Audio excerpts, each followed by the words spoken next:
आगे कहा कि 33 कोटि देवी देवता का अर्थ है 33 प्रकार के देवी देवता। अब 33 प्रकार के देवी देवता में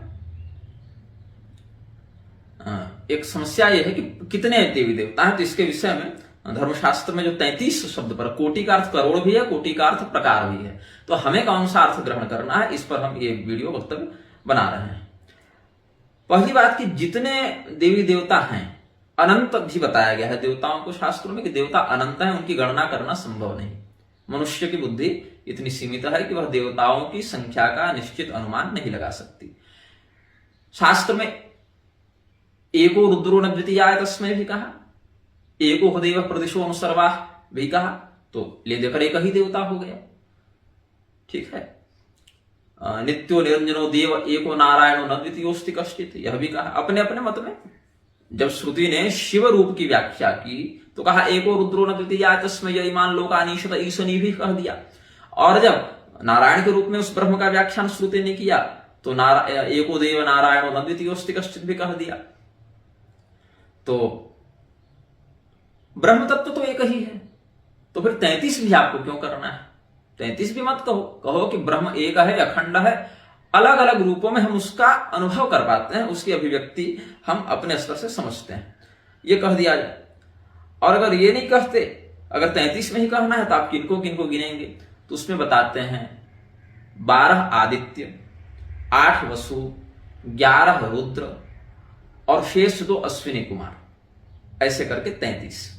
कहीं कहीं अश्विनी कुमार के स्थान पर प्रजापति और वषटकार को संभवतः गिना है, कहीं कहीं ब्रह्मर्षि, राजर्षि इत्यादि को भी श्रेणियों में गिना है। लेकिन समस्या क्या, अच्छा इनके नाम क्या क्या है, इसमें कल्प भेद से, ग्रंथ भेद से, संप्रदाय भेद से कुछ अंतर है। द्वादशादित्यों में भी 3-4 श्रेणी के हो जाते हैं, जो हम सूर्य रहस्य नामक ग्रंथ में वर्णित करेंगे। भगवान सूर्य के अनुग्रह से हमें सूर्य रहस्य का जितना बोध हो चुका है, हमने लिखा है, शेष जब हो जाएगा तो पूरा लिखकर प्रकाशित करेंगे। तो द्वादशादित्यों में भी कई श्रेणियां हैं, और वो श्रेणियां ऐसे प्रचलित ग्रंथों में संभवतः नहीं मिलती हैं। तो आदित्य जो है उसमें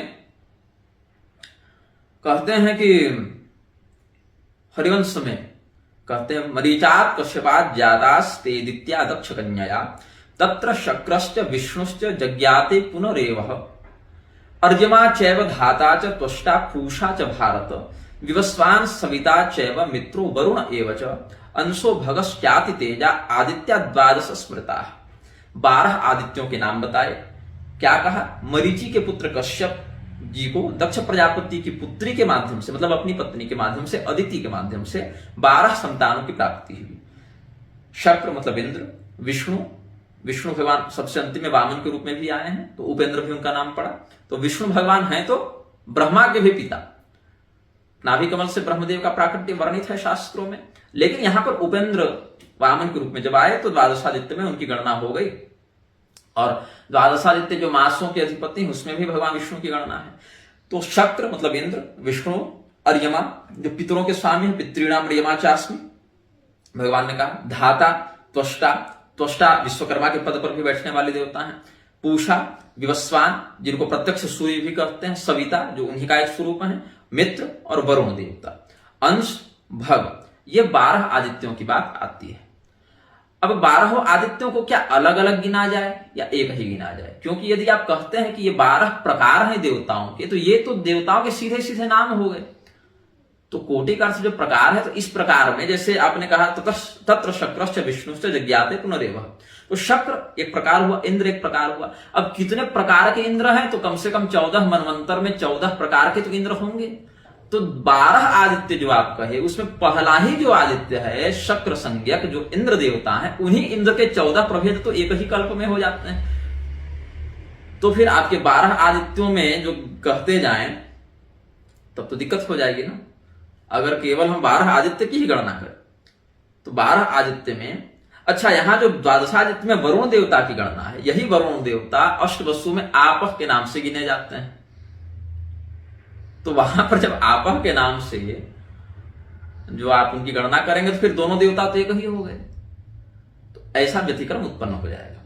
और आपने कहा कि मंदिरों में पुजारी उपदेश करें, धर्म का, तो क्या उपदेश करेंगे? आपके कथन के आश्रय से अगर वो केवल 33 ही देवता होते हैं यह मानेंगे, तो बताइए हमें कि अर्यमा का मंदिर कहाँ है और वहां का पुजारी क्या धर्म का उपदेश देगा?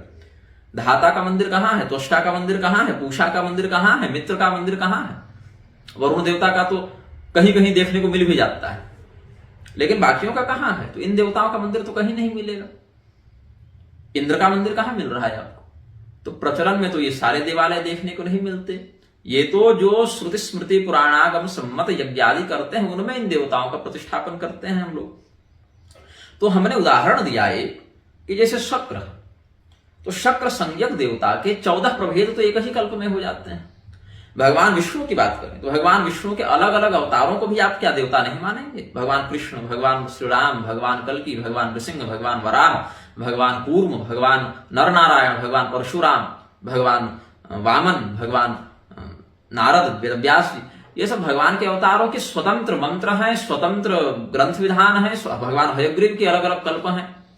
भगवान नृसिंह को ही अगर देख लें, एक तो द्वादशादित्य में विष्णु की गणना होगी, विष्णु के अंतर्गत नृसिंह की, और नृसिंह में भी महर्षि भृगु ने बताया कि स्थूणज नृसिंह, गिरि नृसिंह, लक्ष्मी नृसिंह, पाताल नृसिंह, सुदर्शन नृसिंह, ये 5 प्रभेद होते हैं। जो हम तो निग्रह संप्रदाय में भी जो चतुर निग्रह वर्ण मंडल होता है उसमें दूसरे स्थान पर तेजसात्मक नृसिंह का जब अर्चन करते हैं तो उसमें पंच नृसिंह की पूजा करते हैं। तो नृसिंह भगवान अकेले 5 रूप में पूजित हो जाते हैं, और अगर समष्टि में देखें तो भगवान विष्णु के ही अवतार नृसिंह भगवान हो गए।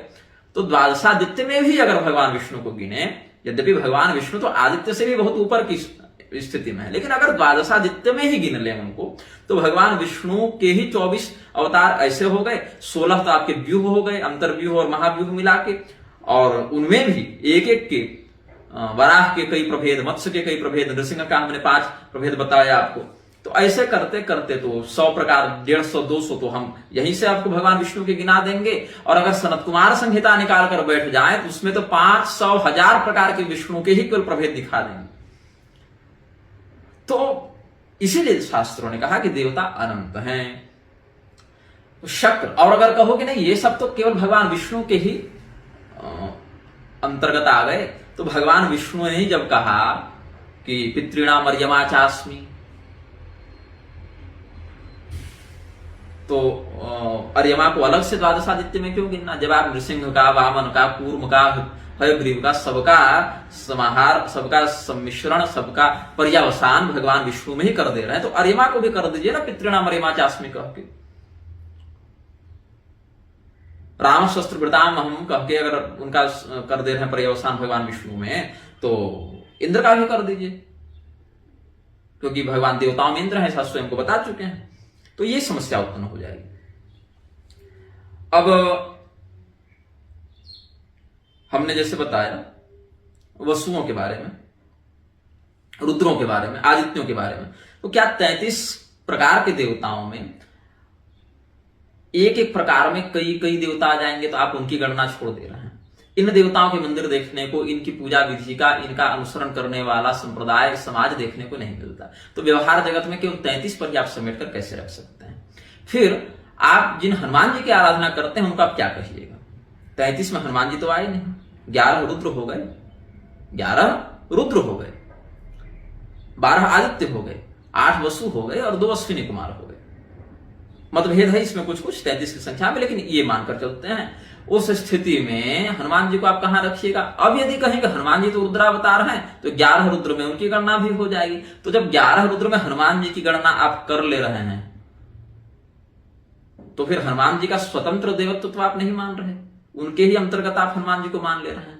तो जब 11 रुद्रों के अंतर्गत हनुमान जी को मान रहे हैं, तो वही 11 रुद्र भी स्वतंत्र क्यों आप गिन रहे हैं? उनको भगवान महादेव में परिवर्तित कर दीजिए, भगवान महादेव को ही एक मानिए, क्योंकि अंततः 11 रुद्र तो भगवान शिव के ही स्वरूप हुए ना। फिर तो हनुमान जी का पर्यवसान यदि आप 11 रुद्रों में कर रहे हैं, तो 11 रुद्रों को भगवान महादेव में पर्यवसित करना चाहिए।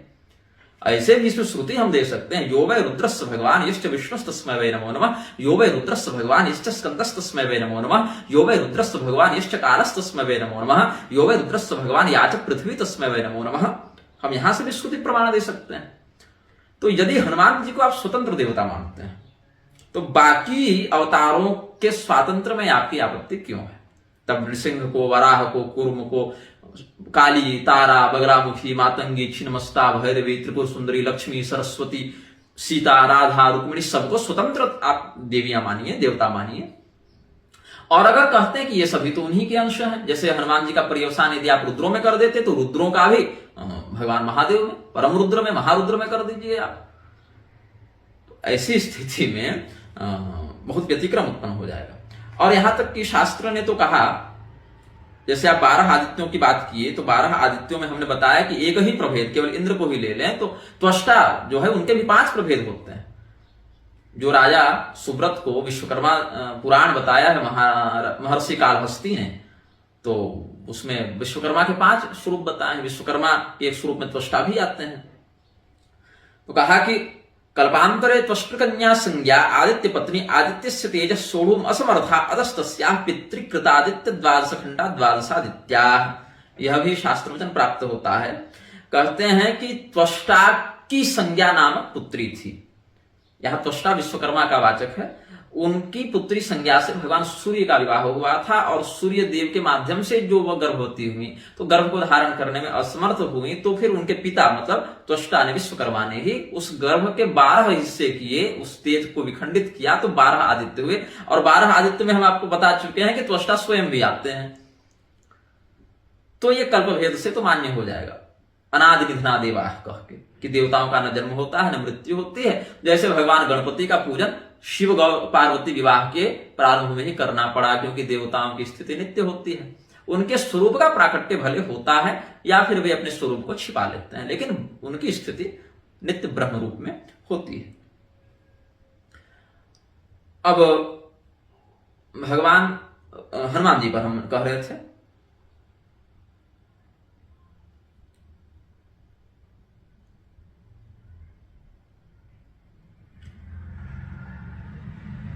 इंद्र और प्रजापति की जगह अश्विनी कुमार को भी कुछ लोग रखते हैं। अच्छा, 33 देवताओं में एक जो भेद है उसमें कहते हैं कहीं कहीं कि इधर जो 12 आदित्य हो गए, फिर 8 वसु हो गए, 11 रुद्र हो गए, और इंद्र और प्रजापति ये 32 और 33 हो गए। लेकिन उस श्रेणी में भी देखे तो इंद्र तो द्वादश आदित्य में पहले आ गए ना, 12 आदित्य में इंद्र की भी तो गणना है, तो फिर इंद्र को अलग से क्यों रखते हैं? अब आदित्य के जो नाम बताए, अंशुमान, अर्यमा, इंद्र, त्वष्टा, धाता, पर्जन्य, पूषा, भग, मित्र, वरुण, विवस्वान और विष्णु, इसमें कहीं कहीं पर्जन्य के स्थान पर सविता नाम भी आया है। अब पर्जन्य इंद्र का भी पर्याय कहीं कहीं है, और इंद्र को ये स्वतंत्र भी गिन रहे हैं। और अगर केवल इंद्र को ही पकड़े तो 14 इंद्र तो एक ही कल्प में हो जाते हैं। वसु के प्रकार बता रहे हैं, आप, ध्रुव, सोम, धर, अनिल, अनल, प्रत्युष और प्रभास, यहां पर ये नाम बताए। अब कल्पभेद से इसमें भी, जैसे द्रोण नाम के वसु जो बाद में नंद बाबा के रूप में अवतरित हुए, देव नाम के वसु जो बाद में भीष्म पितामह के रूप में अवतरित हुए, ऐसे इसमें भी कुछ भेद है। रुद्र के 11 रुद्र के प्रकार बताए, शंभु, पिनाकी, गिरीश, स्थाणु, भर्ग, भव, सदाशिव, शिव, हर, शर्व और कपाली। और अश्विनी कुमार के बारे में बताते हैं कि नासत्य और दस्र, ये 2, ये कुतर्क आर्य समाज भी करते हैं और ये गणना वो भी बताते हैं।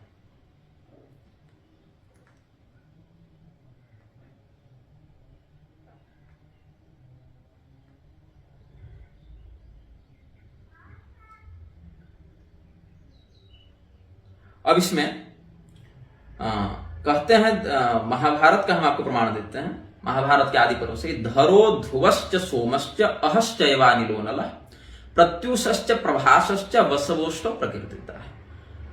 अब सोम चंद्रमा को कहते हैं। चंद्रमा का मंदिर आपको कहां देखने को मिल रहा है? धर ध्रुव, अहनि कहते हैं, अहन कहते हैं दिन को, अनिल वायु, अनल अग्नि, प्रत्युष, प्रभास, ये 8 वसु बताए गए हैं।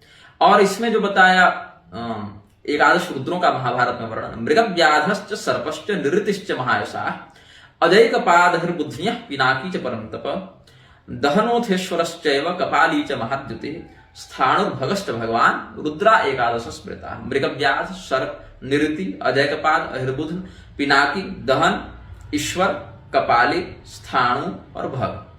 कहीं कहीं यहां पर नील लोहित इत्यादि का भी वर्णन है। नील लोहित रुद्र के अवतार भगवान शंकराचार्य जी बताए गए हैं। और जो आदित्य हैं उसमें द्वादशेवादिते पुत्रा शक्र मुख्या नराधिप, इंद्र की प्रधानता से 12 आदित्य होते हैं। त्रयस्त्रिंशत् इत्येते देवास्तेषां महं तव, ये 33 देवताओं की बात महाभारत में वर्णित है। अब 33 देवता कैसे हैं, इसके विषय में पंचविंश ब्राह्मण में श्रुति प्रमाण देते हैं आपको। पंचविंश ब्राह्मण के अध्याय 10 से और अध्याय 24 से त्रयस्त्रिंशस्यायतनम त्रयस्त्रिंशत् देवता प्रजापतिश्चतुस्त्रिंश एतदेव त्रयस्त्रिंशस्यायतनमेषास्य बंधुता आयतनवान, ये कहते हैं पंचविंश ब्राह्मण में। तो इसमें प्रजापति को 34वां देवता बताया वेदों ने, जबकि कुतर्की कहते हैं कि प्रजापति और इंद्र को मिलाकर 33 देवता हैं। लेकिन महाभारत में कह दिया कि द्वादशेवादिते पुत्रा शक्र मुख्या नराधिप, इंद्र को लगाकर 12 आदित्य आपको गिनना है। तो उधर तो आपके 33 में से इंद्र घट गए तो हो गए 32, और इधर कह दिया पंचविंश ब्राह्मण में कि त्रयस्त्रिंशस्यायतनम त्रयस्त्रिंशत् देवता प्रजापतिश्चतुस्त्रिंशत् एतदेव, प्रजापति को मिला के 34 देवता होते हैं, 33 के अतिरिक्त प्रजापति को गिना।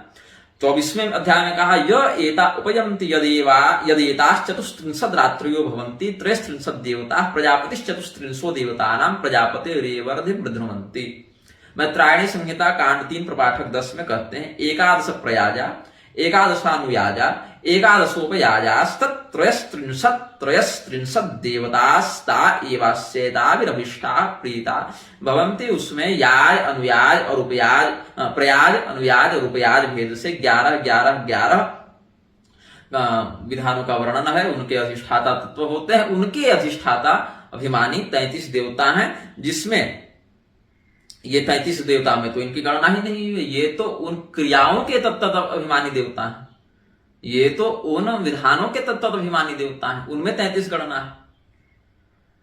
और मत्स्य पुराण के अध्याय 126 में कहते हैं त्रयश्च त्रिंशता सार्धम त्रयस्त्रिंशत् शतानि तु त्रयस्त्रिंशत् सहस्राणि देवा सोमं पिबन्ति वै।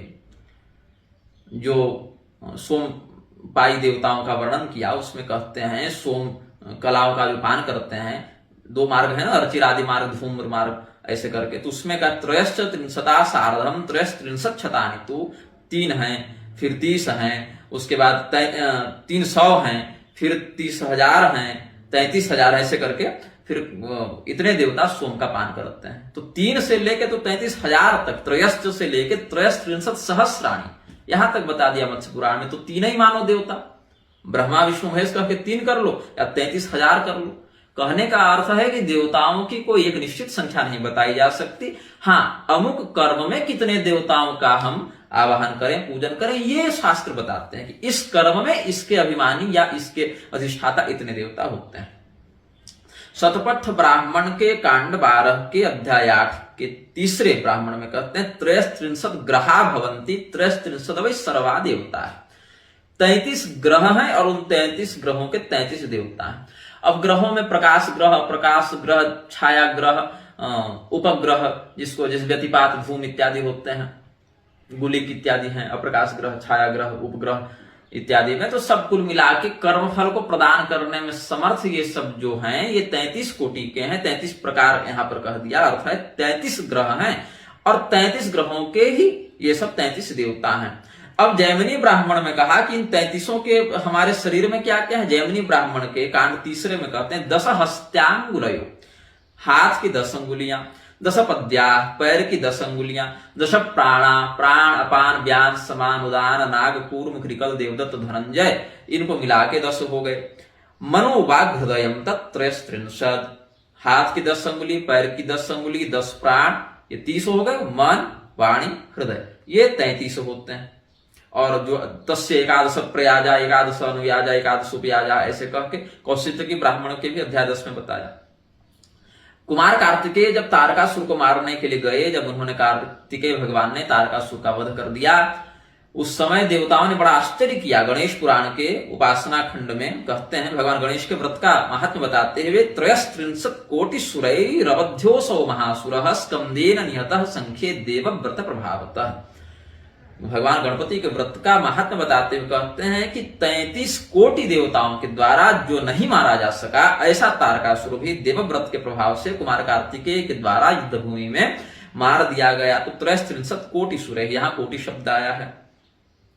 बृहद देवता जो सौनक मुनि का है, जिसमें वैदिक देवताओं का बड़ा सुंदर उल्लेख उन्होंने किया, उसके प्रथम अध्याय में ही आप देख लें, यैस्त्वग्निरिन्द्रः सोमश्च वायु सूर्यो बृहस्पति चंद्रोथ विष्णु पर्जन्य पूषा चाप्रिभवोस्विनौ रोदसी मरुतो देवा पृथिव्यापः प्रजापति देवौ च मित्रावरणौ पृथक सह च तावुभौ विश्वे च देवताः सविता त्वष्टा वै रूपकृन्मतः।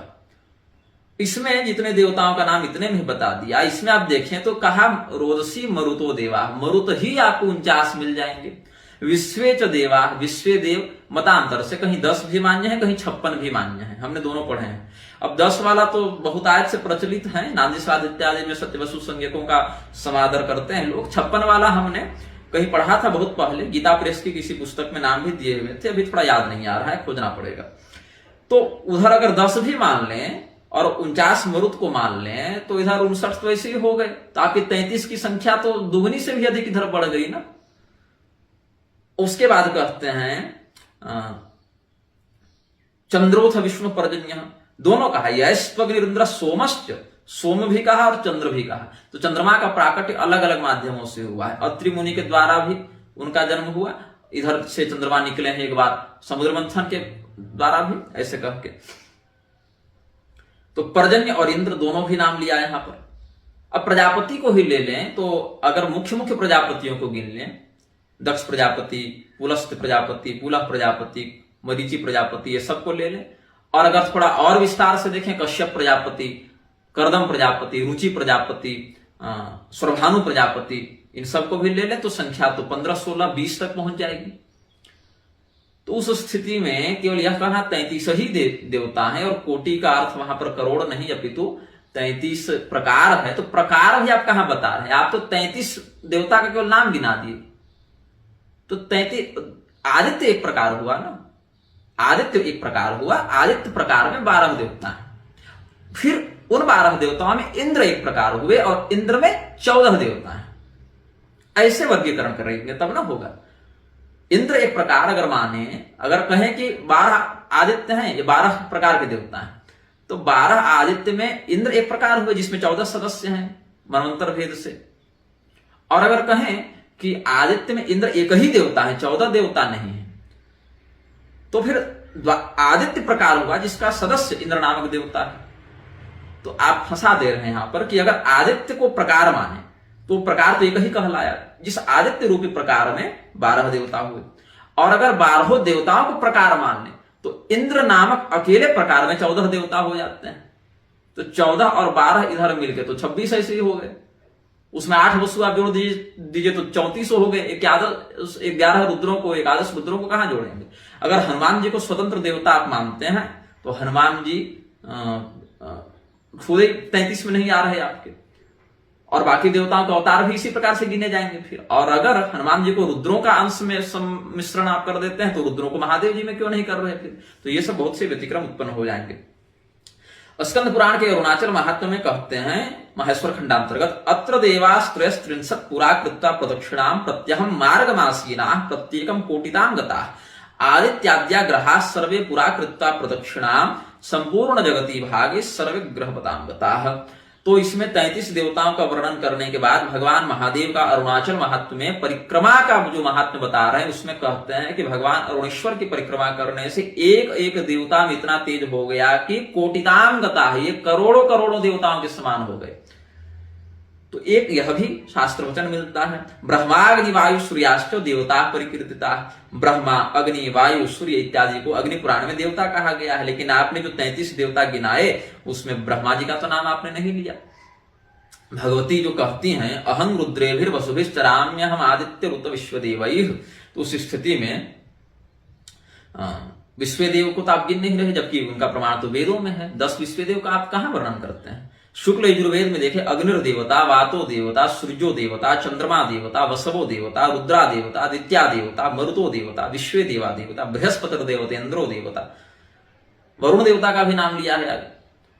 तो वरुण देवता को आपने कहा कि ना, अगर आप अष्टवसुओं में वरुण को अनल अनिल आए ना अष्टवसु में, तो अनल से अग्नि का और अनिल से वायु का तात्पर्य आप ग्रहण कर लेते हैं। तो अग्निर देवता और वातो देवता जब कह ही दिया श्रुति ने, तो वसवो देवता अलग से क्यों कहा। सूर्यो देवता और सूर्यो देवता जब कह ही दिया, बृहस्पति देवतेंद्रो देवता जब कह ही दिया, तो सूर्य और इंद्र तो आदित्य में ही आ गए, तो अलग से फिर आदित्य देवता क्यों कहा? मरुतो देवता 49 मरुत को आप कहां गिन रहे हैं? तो ये तो आप वेद के अनुसार भी अगर आर्यसमाजी बुद्धि भी लगा दें कि केवल वेद के संहिता भाग को ही मानेंगे, उस स्थिति में भी आपने मरुतों को नहीं गिना, आपने विश्व देवों को नहीं गिना, तो कहां से आपकी संख्या पूरी होगी? तो ये कहना कि 33 कोटि देवताओं का अर्थ केवल 33 प्रकार के देवता हैं, ये गलत है। कोटि का अर्थ धनुष की जो ऊपर में जो यहां प्रत्यंचा बांधते हैं, झुका हुआ भाग, उसको भी कोटि कहते हैं। क्षितिज को भी कोटि कहा गया है। उगता हुआ सूर्य को कोटि सूर्य भी कहीं कहीं कहा गया है। तो कोटि सूर्य समप्रभा का अर्थ विद्वान दो लगाते हैं, करोड़ों सूर्यों के समान और उगते हुए सूर्य के समान, ये भी अर्थ लगाते हैं कुछ लोग अपनी दृष्टि से। करोड़ों सूर्यों के समान भी कहते हैं कुछ लोग, और कोटि सूर्य समप्रभा में उगते हुए उदीयमान भास्कर के समान भी कुछ लोग। उस समय जो लाल वर्ण रहता है उसी रक्ताभ से आप युक्त हैं, ऐसा भी कुछ विद्वान अर्थ लगाते हैं। तो कोटि का केवल वही अर्थ नहीं है ना, प्रकार और करोड़। ये अभी 10 साल से व्हाट्सएप के कारण इतना प्रपंच फैला है कि जयंती नहीं जन्मोत्सव कहो, कोटि का अर्थ प्रकार है, करोड़ नहीं, ये सब बहुत है। अब योगिनियों को देख लें, 64 योगिनी गावत नृत्य करत भैरो, इतना गा गा के सब आरती खत्म कर दिए आप लोग। 64 योगिनी को गिना ही नहीं, तो क्या आप उनको देवता नहीं मानते? कुबेर जी को देवता मानते हैं? यमराज को देवता मानते हैं? कुबेर पूजा मत कीजिए, फिर विश्वकर्मा जी की पूजा मत कीजिए फिर, क्योंकि आप तो देवता मानिएगा नहीं उनको। काली मैया, तारा मैया, तारापीठ है, दक्षिणा काली है, उनका आपने कहीं वर्णन किया? नहीं किया। बगलामुखी का है ना स्थान दतिया में, आपने वर्णन किया? नहीं किया। भगवान दक्षिणामूर्ति, उनका वर्णन किया? भगवान हयग्रीव, उनका वर्णन किया? नहीं किया। लक्ष्मी पूजा करते हैं, सरस्वती पूजा करते हैं, उनका वर्णन नहीं किया। ग्रहों में से हर ग्रह के देवता हैं, हर ग्रह के मंत्र हैं, जप हैं, दान है, शांति विधान है, उनका वर्णन किया? नहीं किया। तो 33 ही देवता हैं ऐसा कहकर आपने जो समाज में भ्रम उत्पन्न किया है, इसका हम विरोध करते हैं। कारण है विरोध का कि अगर आपके कथन को ही लोग प्रमाण मान ले तो फिर इन सभी देवताओं की पूजा तो लोग करेंगे नहीं। और मंदिरों में जिन आप 33 देवताओं का नाम गिना रहे हैं, उनके मंदिर है नहीं, उनका कोई शास्त्रीय विधान लोग पालन कर नहीं रहे। तो इसीलिए आपके ऊपर जो लोगों की श्रद्धा है कि हनुमान जी इनके माध्यम से अच्छी और सच्ची बात कहते हैं, उस पर फिर अधर्म का प्रसारण करने का कलंक जो लगेगा, उसके आप पाप के भागी बनेंगे। तो इसको बंद कीजिए। जो जानते हैं, जितना जानते हैं उतना ही बोलिए, अनावश्यक विषयों पर बोलना बंद कर दीजिए। आपके पास जो सिद्धि है, उसी सिद्धि के माध्यम से आप क्यों नहीं पूछ लेते हनुमान जी से कि देवताओं के कितने प्रभेद हैं, कितने प्रकार हैं, देवताओं की संख्या क्या है? पूछ लीजिए उनसे। शेषनाग को आप देवताओं में नहीं गिनेंगे, तो चित्रकेतु ने किस देवता की आराधना करके विद्याधरत्व प्राप्त किया था? शंकरषण भगवान की ही आराधना करके किया ना। 16 मातृकाओं की पूजा करते हैं, गौरी, पद्मा, शची, मेधा, सावित्री, विजया, जया, देवसेना, स्वधा, स्वाहा, मातृ, लोकमातृ, धृति, पुष्टि, तुष्टि, अपने कुल देवता, अपने ग्राम देवता, ब्राह्मी, माहेश्वरी, चैन्द्री, कौमारी, वैष्णवी तथा चामुंडा, चैव वाराही, सप्तैता, ग्राम मात्र, इनका आपने किया वर्णन? नहीं किया। तो ग्राम देवता भी चले गए, कुल देवता भी चले गए, जिनके मंदिर दिख रहे वो देवताओं का आप गिन नहीं रहे, जिनको गिन रहे उनके मंदिर दिख नहीं रहे। और उनमें भी समस्या क्या है कि अगर आदित्य को एक प्रकार माने और आदित्य प्रकार में 14 सदस्य हैं, तो 4 ही कोटि के देवताओं में, 4 ही प्रकार के देवताओं में तो आपकी गणना पूर्ण हो गई। आदित्य, वसु, रुद्र, अश्विनी कुमार, ये 4 कोटि के देवता हुए। इसमें आदित्य कोटि में 12, रुद्र कोटि में 11, वसु कोटि में 8 और अश्विनी कुमार की कोटि में 2 देवता हुए। और अगर कहें कि नहीं इंद्र इत्यादि स्वतंत्र स्वतंत्र देवताओं में गिने जाए, तो एक इंद्र प्रकार में, इंद्र कोटि में ही 14 देवता आ जाते हैं। तो कहां कहां आप इस प्रकार से समाधान करते चलेंगे? ये भयंकर अज्ञान का परिचायक है लोगों का, जो कहते हैं कि 33 कोटि का अर्थ मात्र 33 ही देवता है। ऐसा नहीं, 33 करोड़ देवता भी हैं, 33 देवता भी हैं, 3 देवता भी हैं, 1 देवता भी हैं, 30,000 देवता भी हैं, 33,000 देवता भी हैं। देवताओं की कोई निश्चित संख्या नहीं है सनातन धर्म में। वो कौन सा कृत्य आप कर रहे हैं उस पर निर्भर करता है। और सर्वतोभद्र मंडल में, नवग्रह मंडल में जितने अधिदेवता, प्रतिदेवता, भगवान गणपति को आपने गिना? भगवान कुमार कार्तिकेय को आपने गिना? नहीं गिना। भैरव बाबा के ही 8 प्रकार हो गए। भैरव श्रेणी में 64 भैरव अलग हैं, अष्टकुल भैरव अलग हैं, अष्टकुल भैरव में भी अलग अलग प्रभेद हैं। तो इसलिए ऐसा प्रलाप उचित नहीं है। अब देवताओं के इस स्वरूप का हमने जो शोधन किया, आपके द्वारा जो कथन किया गया था कि 33 सही अर्थ है, ये गलत है, अशास्त्रीय है, अमर्यादित है और परंपरा विरुद्ध है।